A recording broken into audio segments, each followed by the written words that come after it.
Good evening everyone.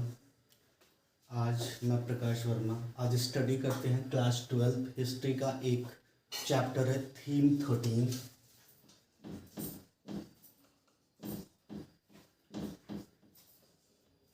उस chapter का नाम है Mahatma Gandhi and nationalist movement in India. पहले ये समझते हैं कि ये इम्पोर्टेंट क्यों है, इसको स्टडी करना, हमें इसमें स्टडी क्या करना है। पहले आपके बुक में कंपैरिजन दिया हुआ है कि जैसे इटली के मेकिंग में 1796 में गैरीबाल्डी ने जो रोल प्ले किया था, सेम रोल प्ले किया है महात्मा गांधी ने इंडिया में।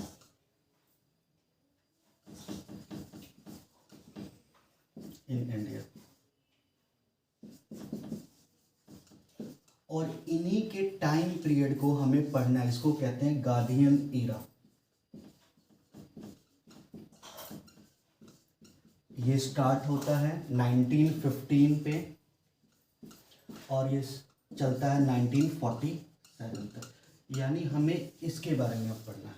और पहले आपके चैप्टर में ये कंपेयर किया गया गैरीबाल्डी से कि जैसे जो रोल प्ले किया था इटली के मेकिंग में गैरीबाल्डी 1796 में, वही रोल महात्मा गांधी ने इंडिया में प्ले किया। दूसरा फिर एक और कंपेयर किया गया जॉर्ज वॉशिंगटन से। अमेरिका के सिविल वॉर में 1732 में जो रोल प्ले किया जॉर्ज वॉशिंगटन, इसी के नाम पे अभी जो यूएसए का कैपिटल है उसको इसी के नाम पर रखा गया, वॉशिंगटन डीसी।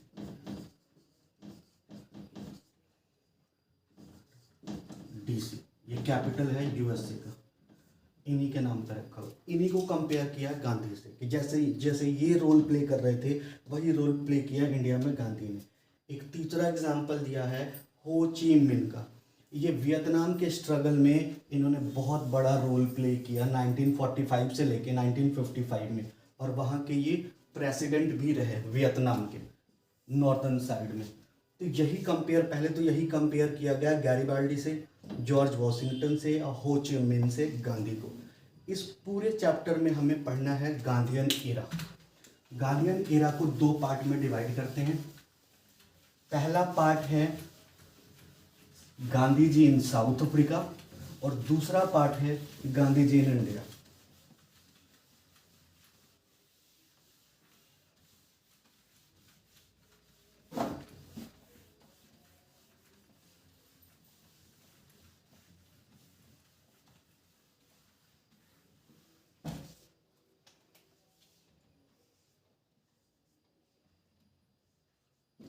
हमें इस चैप्टर में पढ़ना है गांधीयन एरा। एज कहते हैं और एरा कहते हैं गांधीयन एरा, यानी हमें पढ़ना है 1915 से लेके 1947 का टाइम पीरियड का नेशनल मूवमेंट इन इंडिया।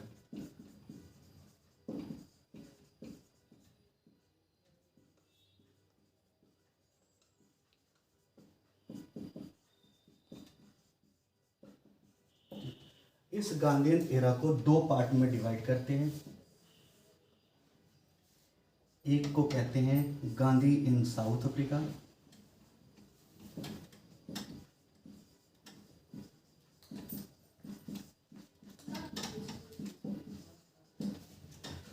और दूसरा कहते हैं हम गांधी इन इंडिया।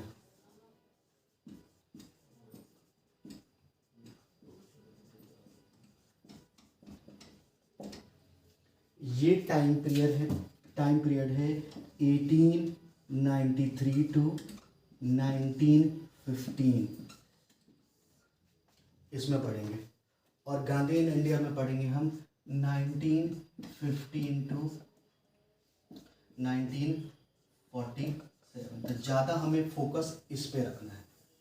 अब पहले इसको समझ लेते हैं, फिर इसको समझ लेंगे, फिर एक्सप्लेन। पहले समझ लेते हैं।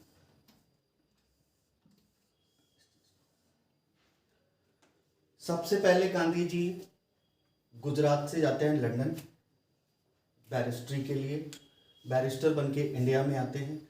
और फिर 1893 में गांधी जी 2 मंथ के लिए किसी केस के सिलसिले में गांधी जी जाते हैं South Africa for 2 month. To deal a case.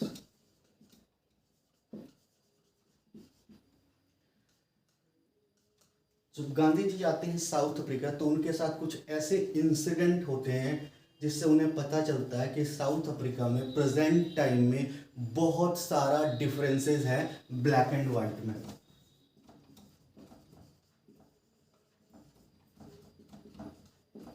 और इस ब्लैक एंड व्हाइट के डिस्क्रिमिनेशन को कहते हैं एपार्थेड society.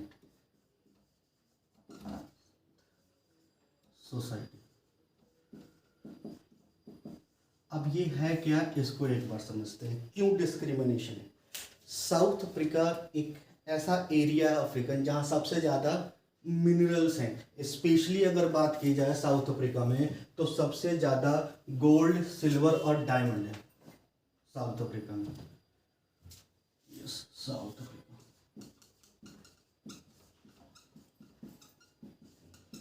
Gold, silver and diamond.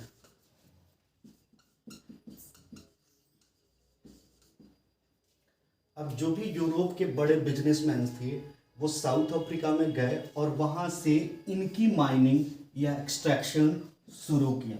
और इसमें जो लेबर लगते थे वो जितनी भी कॉलोनी थी यूरोप की जो बनी थी, चाहे वो इंडिया हो गया या फिर नेपाल है, उधर चाइना है, मालदीव्स है, यहाँ से ये लोगों को लाते थे यहाँ पे वर्क के लिए। साउथ अफ्रीका में जो लेबर का वर्क था, यही ब्रिटिश इंडिया ही यहाँ से लेबर को लेके गई for the cultivation of paddy and sugar cane.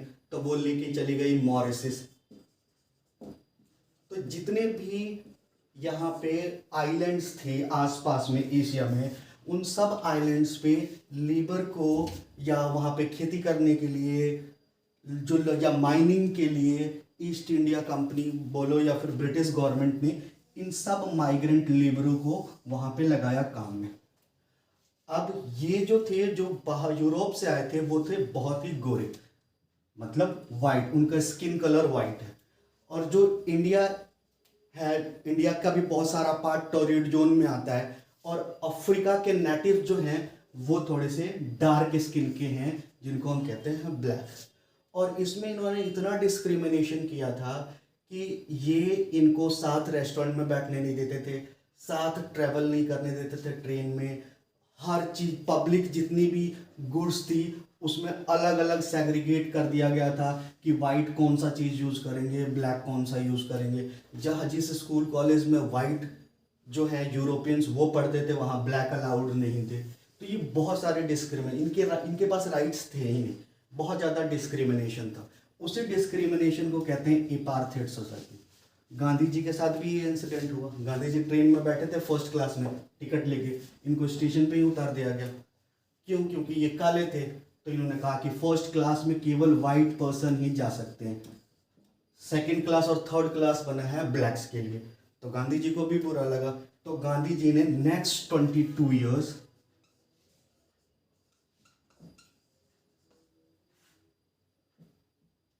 Devoted in South Africa and organized satyagraha movement.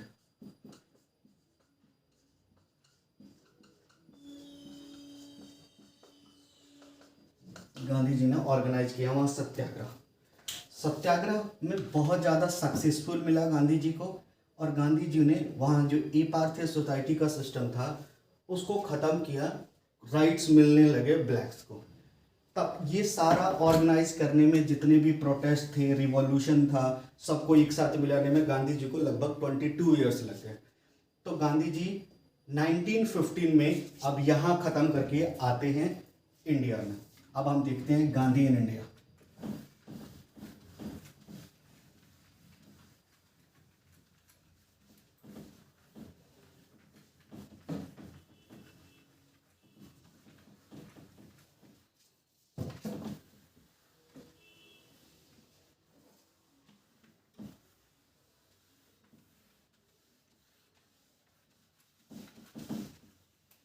अब हम ये देखते हैं ये Gandhian in India.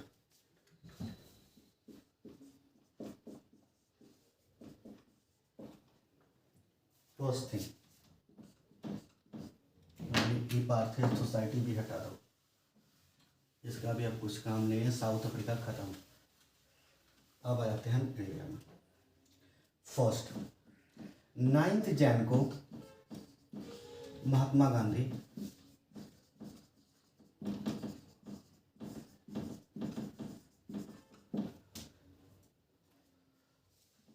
On 9 Jain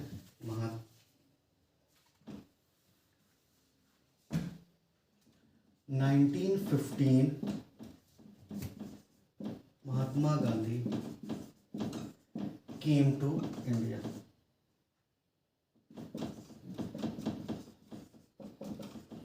ठीक है, 9 जनवरी को।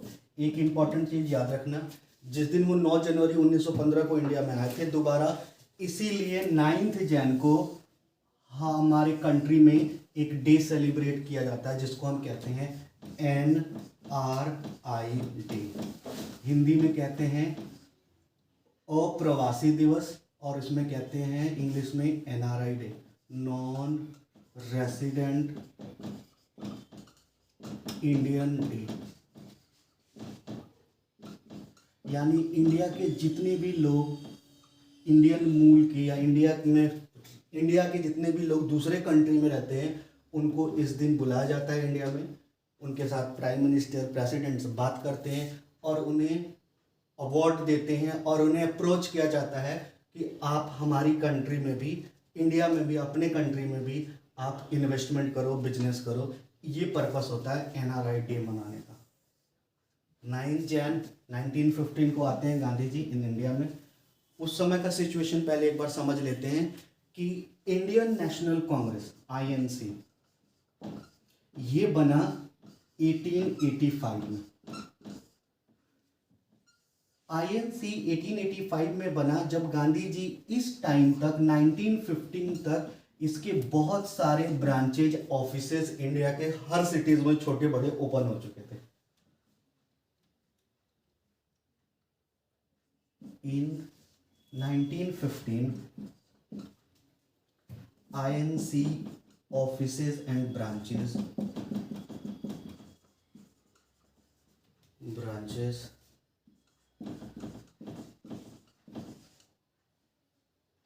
were spread in all small and large cities of India.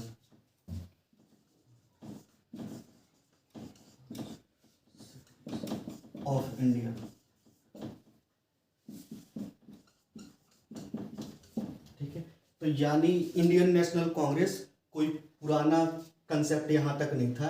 यहाँ पे बिल्कुल हर कोई इंडियन नेशनल कांग्रेस को जानता था और इंडियन नेशनल कांग्रेस पूरी तरीके से फ्रीडम मूवमेंट में या नेशनल मूवमेंट में पार्टिसिपेट कर रही थी इस टाइम तक। एक तो ये चेंजेस गांधी जी को देखने को मिला इस समय। दूसरा और चेंजेस गांधी जी को देखने के मिला कि इंडिया की पूरी पॉपुलेशन, सब all middle class population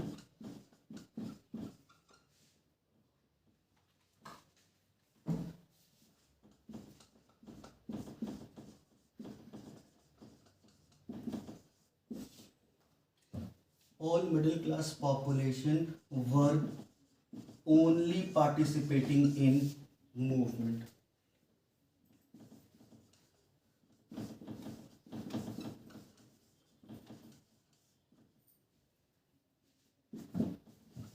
In national movement. ये चेंजेज उनको देखने को मिला कि केवल मिडिल क्लास और कुछ अपर क्लास के लोग हैं वही पार्टिसिपेट कर रहे हैं नेशनल मूवमेंट में। गांधी जी को ये चेंजेस देखने को मिला और इसी टाइम पे गांधी जी को इनवाइट किया गया, Gandhi invited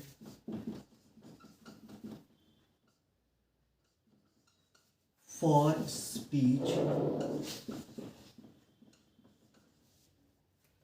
on the opening ceremony of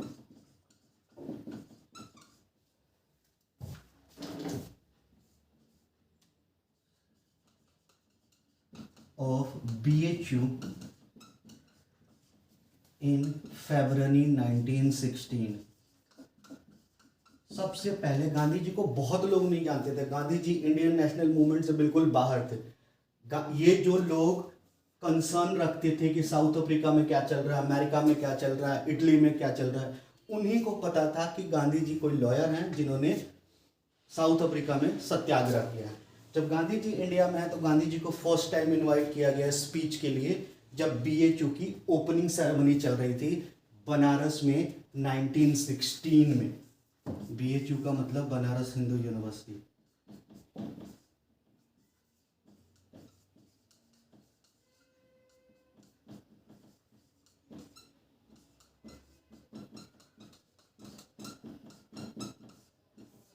last के 10 मिनट्स मिले गांधी जी को बोलने के लिए, लेकिन गांधी जी ने अपना स्पीच शुरू किया कंसर्न करके उन लोगों को जो इंडिया की मेजॉरिटी पॉपुलेशन थी, यानी लोअर क्लास की पॉपुलेशन को।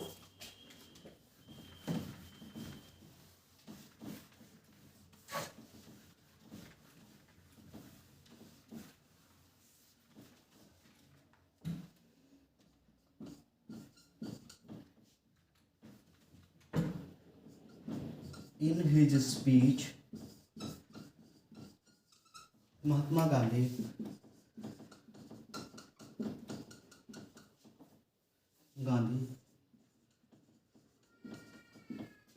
appeal all peasants and lower class people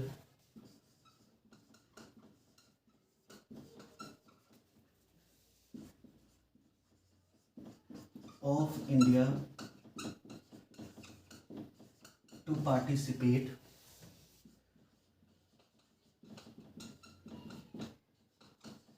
in national movement। इसीलिए गांधी जी को सबसे ज़्यादा वहाँ पे अट्रैक्शन मिली। उन्होंने शुरू किया ही अपने स्पीच को पीजेंट से कि बिना पीजेंट के लोअर क्लास जो है, अनटचेबल जो है, इनके बिना हमें नेशनल मूवमेंट में सक्सेस नहीं मिल पाता, क्योंकि इंडिया की मेजॉरिटी ऑफ पॉपुलेशन यही है।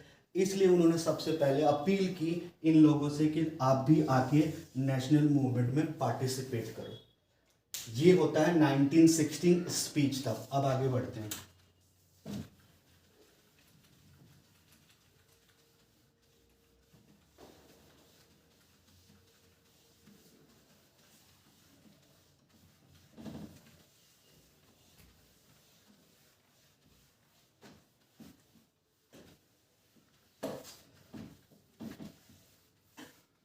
अब आता है हमारे पास 1917।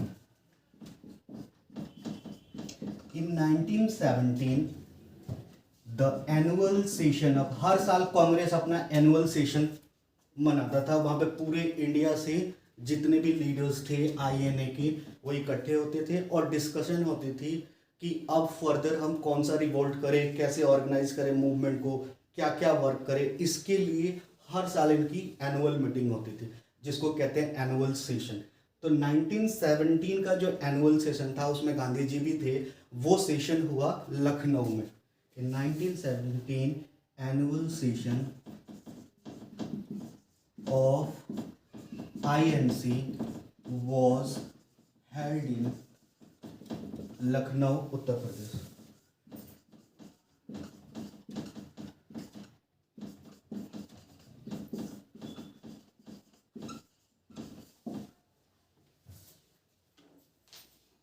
इसी एनुअल मीटिंग में जो पॉलिटिकल लीडर थे गांधी जी के, गोखले, उन्होंने कहा गांधी जी को, सबसे पहले सजेशन दिया कि आप पूरा इंडिया विजिट करो और देखो कहाँ से आपको स्टार्ट करनी है अपनी मूवमेंट। तो रामकृष्ण गोखले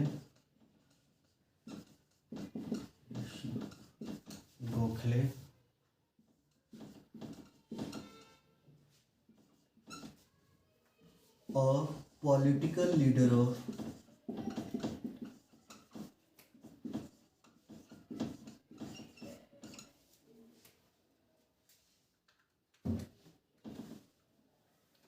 लीडर की जगह पे लिख लो इनको गुरु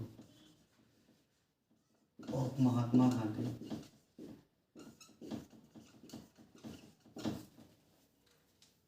suggested Mahatma Gandhi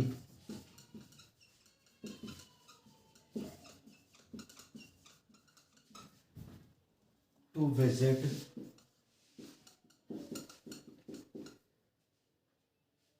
India and then decide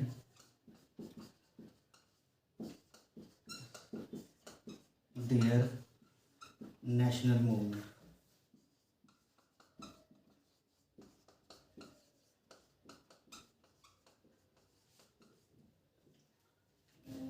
Ramakrishna Gokhale ने कहा गांधी जी को जो पॉलिटिकल गुरु थे कि आप एक बार पूरे इंडिया को विजिट करो और देखो कि कहाँ से आपको अपना नेशनल मूवमेंट स्टार्ट करना है। ये आ गया 1917।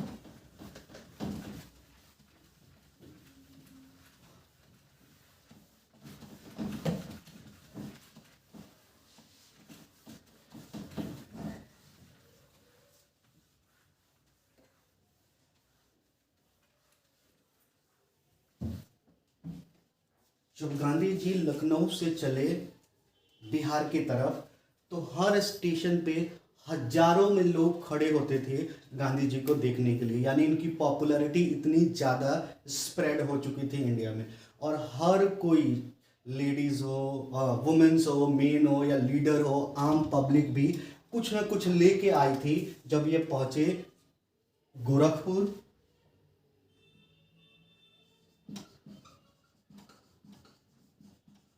बलिया, मऊ। यहाँ पे लोगों ने इनको भर भर के जो भी कोशिश करते थे, जो भी जितना हो सके उतना इनको दान दिया। और गांधी जी ने बोला कि ये दान आप आईएनए के फंड में जमा करो, इससे हम आगे का प्रोसेस शुरू करेंगे नेशनल। यानी उस समय तक गांधी जी की पॉपुलैरिटी बहुत ज़्यादा बढ़ गई थी। अब कुछ इसमें मिथ्स भी हैं और कुछ स्टोरीज भी हैं जो गांधी जी को सुपर नेचुरल पावर देती हैं। मतलब लोगों का कहना था कि उनके पास सुपर नेचुरल पावर है। अब देखते हैं कि ये कौन कौन सी स्टोरी है। लोग महात्मा गांधी को महात्मा, प्रभु, भगवान ये सब चीज मानने लगे और लोगों का कहना था कि उनके पास सुपर नेचुरल पावर है। यानी जो लोग, अब इसमें स्टोरी एनसीईआरटी बुक में भी 2-3 स्टोरी गिवन है। एक स्टोरी है कि किसी चरवाहे ने बोल दिया कि अरे गांधी जी के पास सुपर नेचुरल पावर नहीं है, वो कुछ नहीं है, ऐसे ही वो घूम रहे हैं, तो उसकी बकरी मर गई। तो ये मान लिया गया कि गांधी जी को बोला इसीलिए ऐसा हुआ। किसी की खेत में, यूपी में किसी की खेत में आग लग गई, पूरा फसल जल गया। अगर दोनों बगल का खेत वैसे ही था, केवल इसी का फसल जला, तो उसमें भी कहा गया कि गांधी जी के अगेंस्ट में ये कुछ बोल रहा था, इस वजह से ये हुआ। ये सारी कुछ स्टोरीज हैं या फिर आप कह लो मिथ्स हैं जिसमें ये डिक्लेयर किया गया कि सुपर नेचुरल पावर है गांधी जी को। ऐसा कुछ था नहीं। अब गांधी जी विजिट करके पहुंचते हैं चंपारण और चंपारण से वो अपना पहला सत्याग्रह शुरू करते हैं। तो अब हम देखते हैं गांधी एंड सत्याग्रह।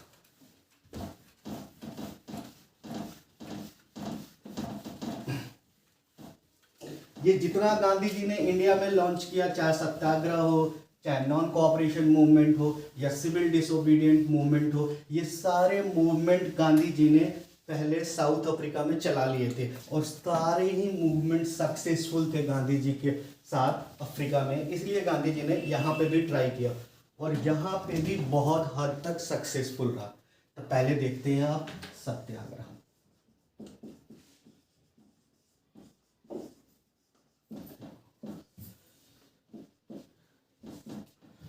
सत्याग्रह का मतलब था, गांधी जी कहते थे, गांधी जी के अगर वर्ड में इसको एक्सप्लेन करें तो गांधी जी कहते थे सत्याग्रह का मतलब होता है स्टैंड विद ट्रूथ।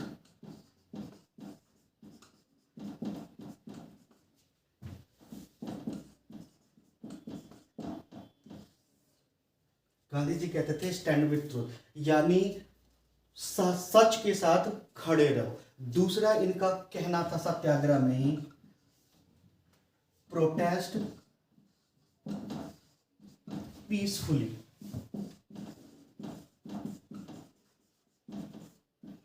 और प्रोटेस्ट विदाउट वायलेंस।